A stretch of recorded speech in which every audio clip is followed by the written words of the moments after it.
So again, very simple. We just sit and we allow the thoughts to flow, but instead of trying to cut the thoughts or to go with the thoughts, we just stay in one place and watch the thoughts. It's like a river, you know, it's like a river running along, and normally we are swept along by the river. Now we are going to sit on the bank of the river and just watch it run by. So, of course, as you know very well, this is a way to develop mindfulness on the mind. And so if we get caught up in the mind again, we just step out, back onto the bank, and just keep letting the thoughts run by without recrimination, without getting upset. There's no problem. The minute we recognize that we have lost our concentration, we step out and sit back on the bank again. Okay, so we will, this is still samatha meditation. It is not vipassana. It's samatha meditation. So we will do this for another 10 minutes. Just sit, think, and don't be carried away by the thoughts. Just sit and watch the thinking.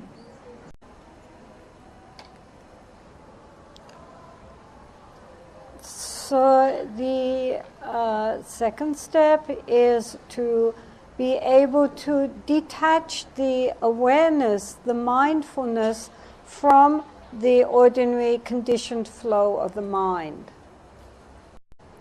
But then it starts to get interesting, because now we begin to question the mind itself.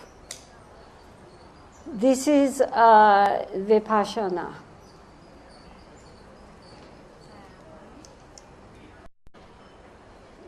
So now, having learned how to see the thoughts as they're running by, now we start to question the thoughts. Take a thought. What is a thought? Our whole life is ruled by our thinking. But what is a thought? Where does it come from? Where does it stay? Where does it go? What does it look like? So basically we take our thoughts and we question them to death. We just keep questioning and questioning until we really begin to see that this thought is just an energy impulse. It's not a thing. And so when one has questioned the thoughts, you get a strong thought and really look into it. Where is it? What does it look like?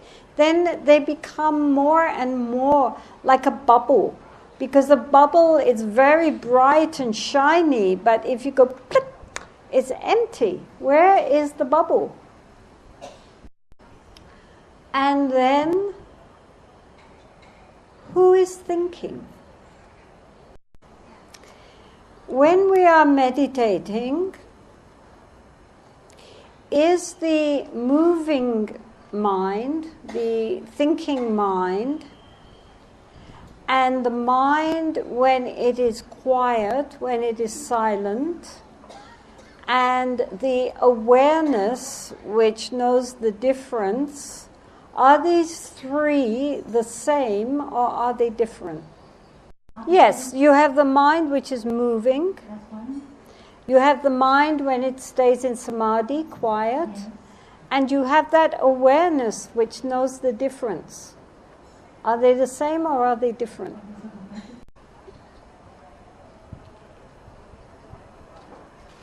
we have to understand the mind, and we have to understand not just the conceptual mind, but that which lies beyond the conceptual mind, that the Buddha called the unconditioned mind.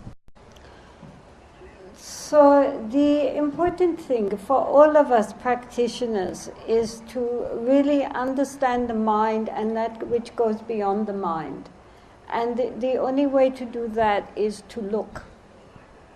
So here, if you don't mind, please really look at the mind right now. See if you can find a stream of thinking. Really look into that. Ask yourselves, where is this thought coming from? Where is it staying? Where is it going? What does it look like? Who is thinking?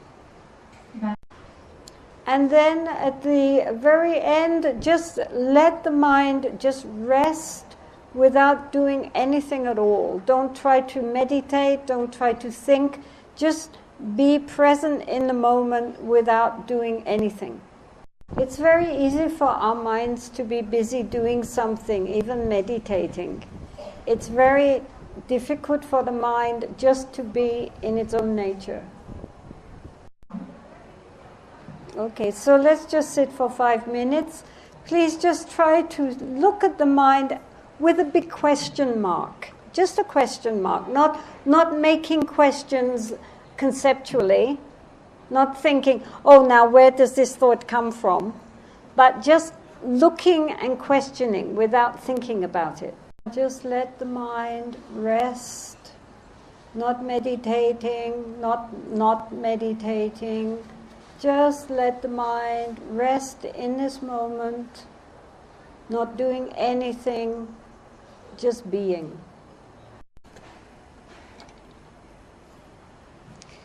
Probably would have had more fun down below doing Om Mani Padme Hum. We have Chenrezig here. This is the 1,000-armed Avalokiteshvara, whose mantra is Om Mani Padme Hum, of course, which we have been has been wafting through us, I think, very auspiciously while we have been practicing. Chenrezig has been giving us his blessing. So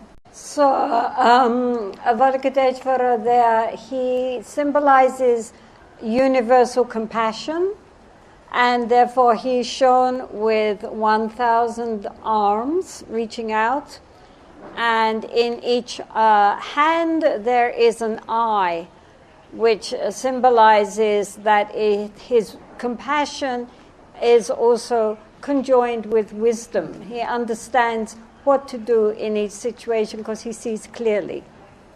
Okay. So we would just dedicate the merit briefly.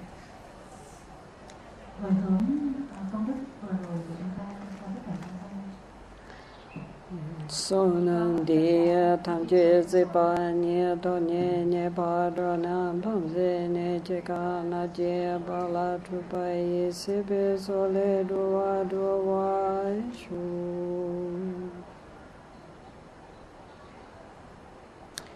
Thank you, Khop Khun Kha.